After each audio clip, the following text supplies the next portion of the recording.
Merhaba sevgili arkadaşlar.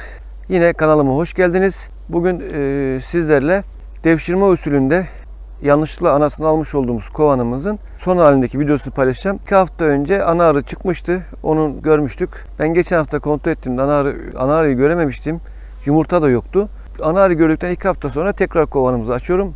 Bakalım kovanda ana arımız var mı? Yumurtlama düzeni var mı? Ana arımız içeride mi? Onu göreceğiz. Yorumlarda bazı arkadaşlar katlı kovandaki ana arıyı arıların keseceği hakkında yorum yapmıştı. Doğrudur. Çünkü tarlacı arıların ana arıyı kabul etmesi zor bir ihtimal. Neden zor bir ihtimal? Çünkü ana arı bu mevsimde biraz çiftleşme uçuşuna geç gider. Çiftleşme uçuşundan geç gelir ve yumurtlaması uzun sürebilir. Bazen 20 günü bulabiliyor. Şimdi bu arkadaşlar yorumlarında haklılar. Çünkü ana arı yumurtlamadığı zaman tarlacı arılar eski olduğundan dolayı ana arıya sürekli baskı yaparlar ve en sonunda kesme ihtimali çok yüksek bir olay. Bakalım hep birlikte işte 19 Eylül'de içeride mi, yumurtlamaya başlamış mı? Eylül ayında ana arı çiftleşir mi? Hem bunu da görmüş oluruz hem de ana arımızın durumuna bakarız. Buyurun hep beraber kovanımızı açalım. Bu arada arkadaşlar kanalıma henüz daha abone olmayan arkadaşlarım varsa abone olmayı düşünebilir.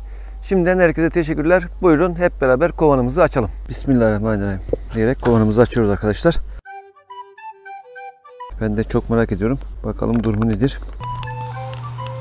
Böyle yavaş yavaş.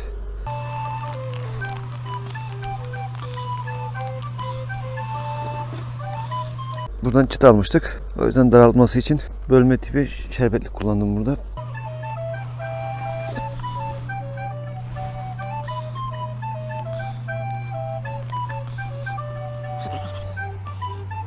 Ezmeden. Evet, görüldüğü gibi bal stoğu gayet güzel. Maşallah. Arkası da aynı şekilde. Artık sağıma hazır bir çıtamız.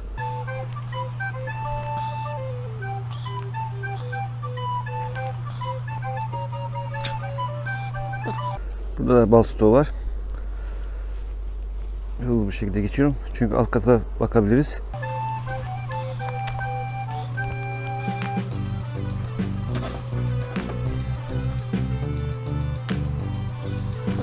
Burada da bal stoğu, polenler var. Aynı şekilde. Arkası komple polenli.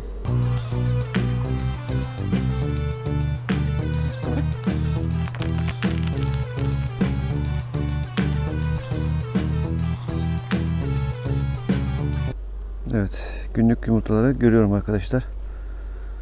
Analarımız burada olabilir.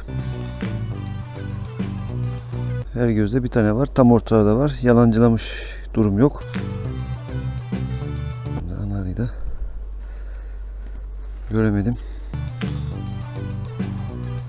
Aynı şekilde burada da günlük yumurtalar var. Analarımız yeni yumurtlamaya başlamış.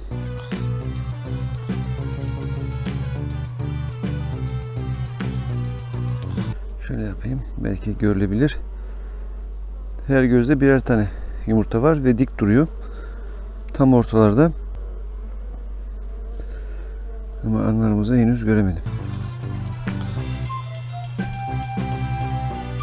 Bu çıtada yok.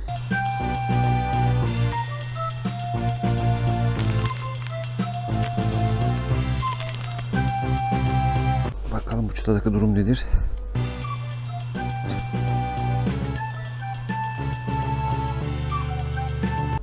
Burada polen var. Günlük yumurta yok.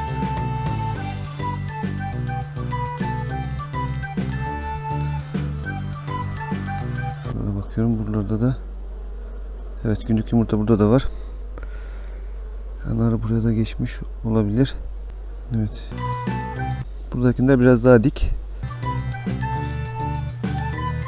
Ana arımız burada arkadaşlar. Ana arımız şurada. Parmağımın ucunda.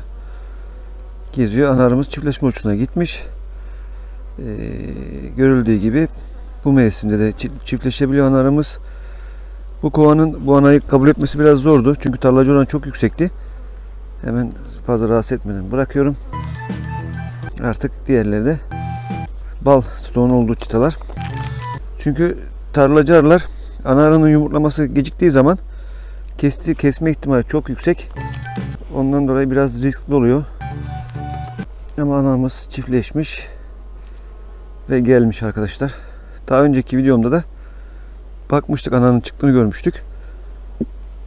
Evet, komple bal sağıma hazırlanan bir çıta.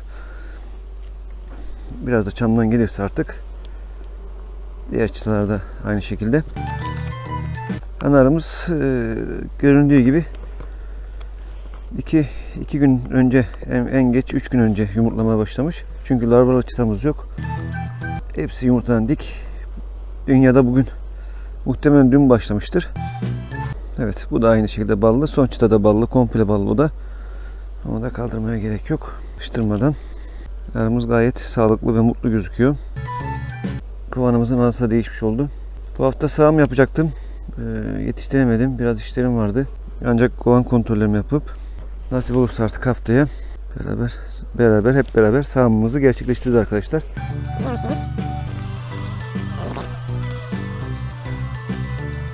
Mümkün olduğu yavaş hareket edelim ki arkadaşlar çıtaya sıkıştırırken arada kalan arılar kaçsın. Arıyı ezdiğimiz zaman o arının çıkarmış olduğu kokuyla diğer arılar da hırçınlaşır arkadaşlar. Buna dikkat edelim. Çok acele etmeyelim. Yavaş yavaş. Tabi ister istemez gözden kaçırdığımız birkaç noktada arı ezilmesi oluyor. Bal var.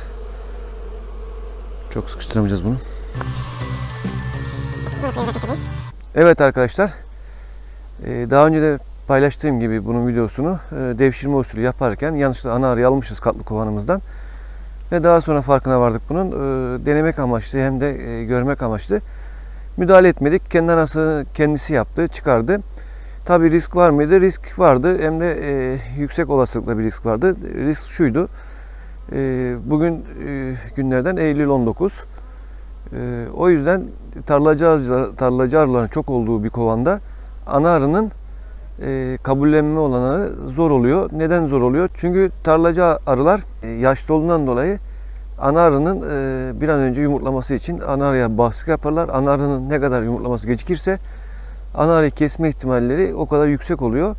Ama hayırlısıyla bizim ana arımız yumurtlama açısından, çiftleşme açısından gelmiş ve yumurtlamaya başlamış. Gördük günlük yumurtaları.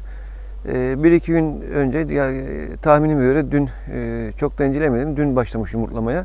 Çünkü yumurtaların hepsi dikti. Ondan dolayı hayırlısıyla bu kovan aklımdaydı. Hayırlısıyla kovanımız artık normale döndü. Ana arı yumurtlamaya başladı. Bu riskli ortamdan da kurtarmış olduk aramızı. Umarım video hoşunuza gitmiştir.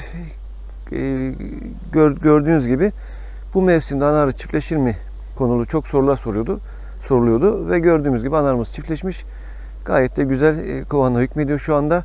Görünen o, muhtemelen üst kat dolu olduğu için önümüzdeki günlerde alt kata inecektir bu. Zaten önümüzdeki katta sağım yapacağız nasip olursa. Bu hafta yapacaktık, yetiştiremedik. O yüzden kovanı kendi haline bırakıyoruz. Arkadaşlar umarım video hoşunuza gitmiştir. Bir sonraki videoda görüşmek ümidiyle. Hoşça kalın, dostça kalın, sağlıcakla kalın.